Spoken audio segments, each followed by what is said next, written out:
Você fala que sim, que me compreende. Você fala que não me entrega, que não me vende, que não me deixa, que não me larga. A cidade de Florianópolis é conhecida por todos como a capital da cultura em Santa Catarina e possui hoje 10 cinemas em pleno funcionamento. Mas essa ampla rede, que hoje se concentra quase totalmente nos shoppings, não foi construída do dia para a noite. Foi de forma autoral, na rua, que o cinema chegou na Ilha da Magia. Meu nome é Victor Hugo Viegas e no programa de hoje, Cinemas de Rua em Floripa, você acompanha essa história.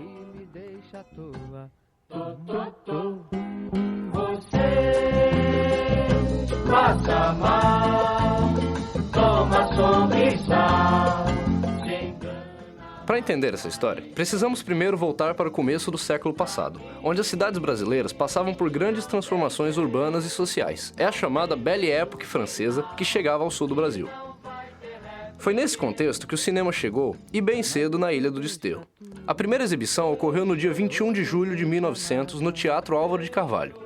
9 anos depois, vem a abertura de um pequeno teatrinho no Parque Cultural Catarinense que realizava exibições regulares. Com a abertura em 9 de julho de 1909 do Cine Cassino, estava oficializado o início do cinema manezinho. O engenheiro, pintor e pesquisador em cinema Átila Ramos é quem nos conta melhor essa história.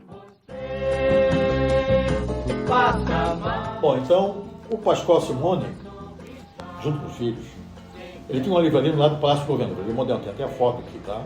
E ele se interessou também, montou uma empresa cinematográfica, mais tarde, com os filhos, e outro camarada chamada A Vila, é o que está no jornal.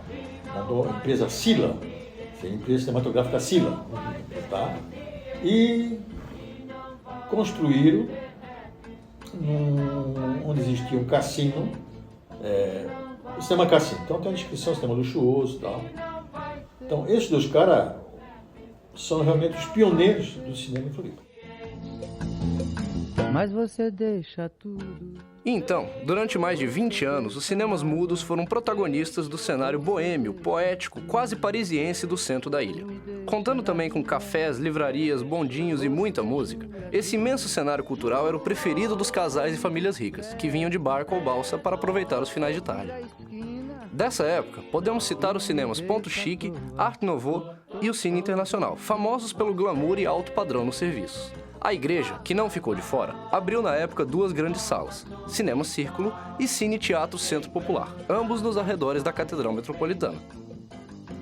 No final da década de 20, após a inauguração da Ponte Hercílio Luz, a demanda por saneamento básico e água começou a aumentar.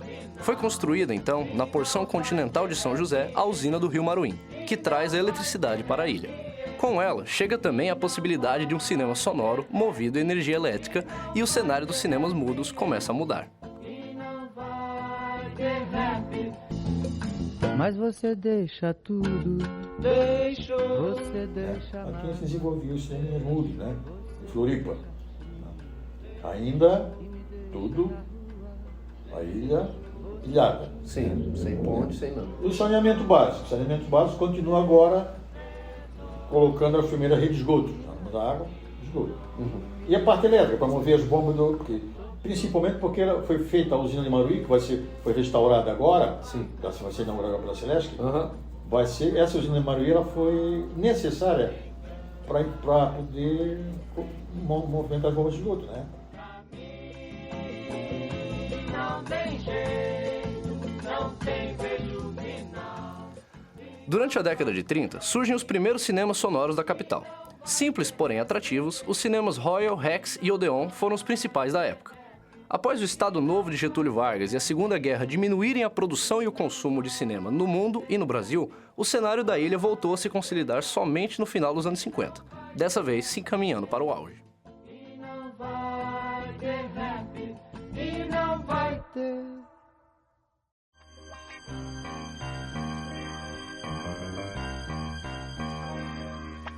Teu, todo teu, minha, toda minha, juntos essa noite quero te dar todo o meu amor. A partir daí, transforma-se a ideia do cinema de rua. Com a fácil distribuição, o público se tornava cada vez mais popular. Pessoas de todas as classes e idades passam a ir frequentemente ao cinema. Com a corrida de empresários para ver quem lucrava mais, começava então a era de ouro do cinema de rua em Florianópolis.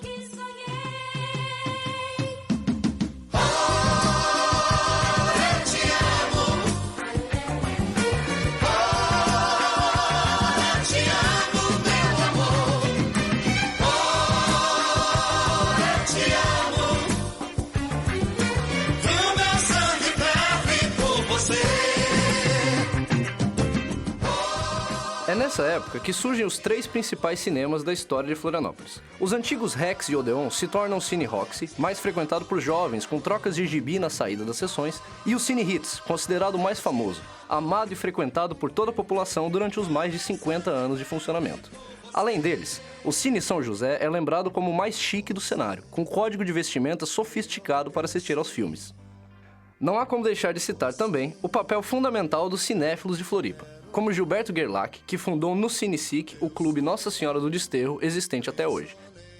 Também Darcy Costa, crítico de filmes e fundador do Cine Central na década de 60, teve um importante papel nos tempos de declínio dos cinemas de rua que viriam a seguir. Você confere após o intervalo.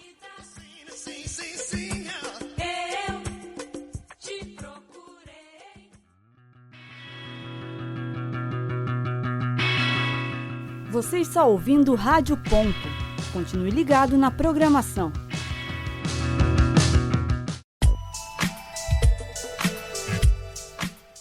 Rádio.UFSC. Confira nossa programação e os áudios no nosso site www.radio.ufsc.br.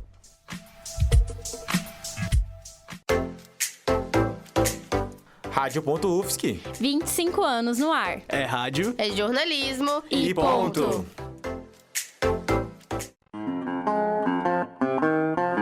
Continue ligado na programação da Rádio.UFSC.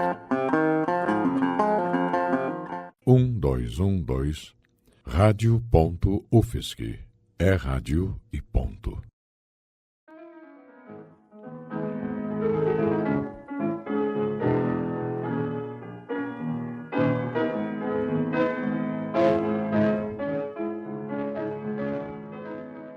Na metade final dos anos 70, os cinemas de rua no Brasil inteiro embarcam em um lento processo de declínio que levaria mais de 30 anos para se consolidar de vez.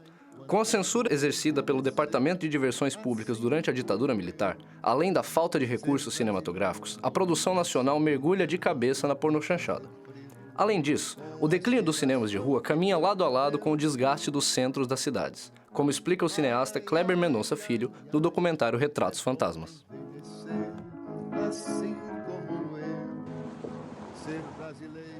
O centro é um lugar que uma parte da cidade parece ter esquecido que existe. Tem um clima decadente de quem foi abandonado sem grandes explicações. Tem muita gente jovem que nunca nem veio ao centro, nem no carnaval. Mas uma coisa que não dá para negar é que o dinheiro foi para outro lugar. Eu ouvi uma pessoa dizer uma vez que o problema do centro é que não tem ar-condicionado. Amar a sua gente, que a graça da bondade sempre me concedeu, vivendo um mundo assim de ternura. Os cinemas de rua começam então a sobreviver de sessões de filmes pornô que, ironicamente, na visão dos militares, eram menos subversivos do que filmes de arte. Aqueles que não conseguiram se manter, por conta também dos caros aluguéis do centro, fecharam as portas, dando lugar a lojas, farmácias e igrejas. Ser brasileiro, nascido em Pernambuco e fazer frio. Eu vi de perto 2 cinemas que deixaram de ser cinemas e viraram igrejas evangélicas, no final dos anos 80. A transição levou algumas semanas, pois as salas seguiram intactas, cadeiras, decoração e até as telas ficaram. Quando eu revi essas imagens, eu vi que elas revelam o início de mudanças profundas na relação do Brasil com a religião, os católicos perdendo espaço e a tomada de poder dos evangélicos. Eles compraram cinemas. Beleza, quanto é bom envelhecer, assim como eu. Nos anos 90, chegam ao Brasil e também a Florianópolis os shopping centers. Trazendo segurança, praticidade e diversidade com suas muitas salas, tinham tudo o que faltava nos cinemas de rua, além da possibilidade de fazer compras após as sessões. Com os preços dos ingressos subindo cada vez mais, o cinema, que nasce como uma opção para a alta classe e se torna popular quando vai para a rua, passa a buscar novamente a elitização. O Cine São José deu lugar à Igreja Livre em Jesus. O Ritz atualmente é uma franquia do Colégio Koch, com apenas a fachada preservada. O prédio que abrigou, além do Cine Coral, outros 3 cinemas, virou uma loja de utilidades 1001. O Cine Jalisco, principal do continente, demolido em 2005 para no lugar ser construído um posto de gasolina.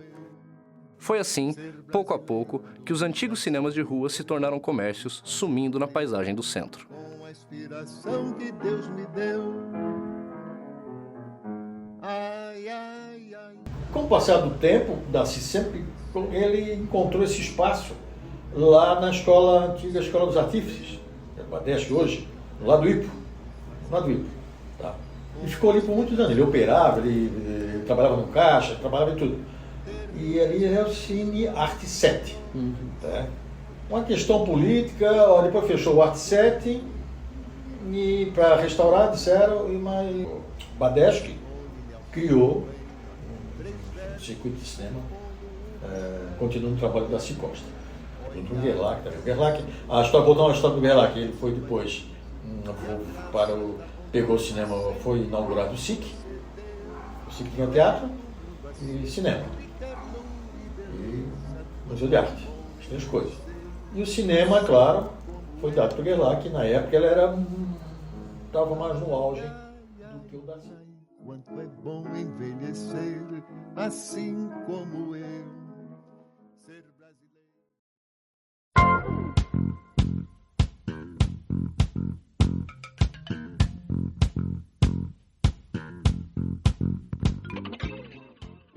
Apesar dessa história aparentar um final triste, a verdade é que sim, o cinema de rua se transformou e mudou ao longo do tempo. Nos mais de 100 anos de existência na capital, foi protagonista na vida dos moradores da ilha e segue sendo até hoje.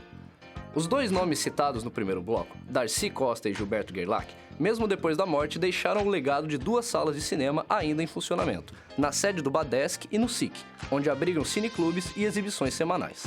Além deles, a Universidade Federal de Santa Catarina conta com vários cineclubes, como Cine Paredão, Cine Buñuel, Cineclube Rogério Sganzerla, entre outros. Fora do centro, a Barra da Lagoa abrigou por muitos anos o Cineclube Sol da Terra, em um centro cultural que até hoje exibe atividades. No caminho para Santo Antônio de Lisboa, fica o único cinema de arte da cidade, nos moldes dos antigos cinemas de rua do centro. Inaugurado em 2010, o Paradigma Cinearte traz uma programação única, fora dos circuitos dos cinemas de shopping. A questão, não precisa essa pergunta, eu respondo para ti. Seria possível? Seria possível aliando a projeção com lazer. Eu acho que dá, mas paga.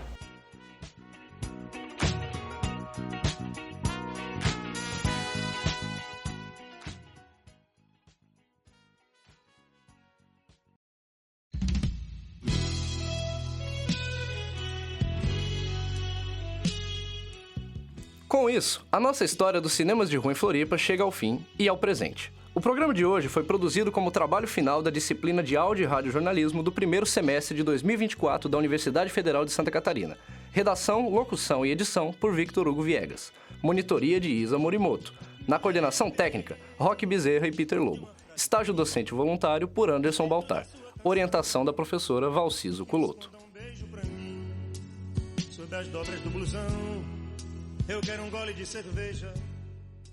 Rádio.UFSC, 25 anos no ar. É rádio, é jornalismo, é cinema, é cultura e ponto. Meu bem, o meu lugar é onde você quer que ele seja. Não quero que a cabeça pense, eu quero que a alma deseja. Arco-íris, anjo rebelde.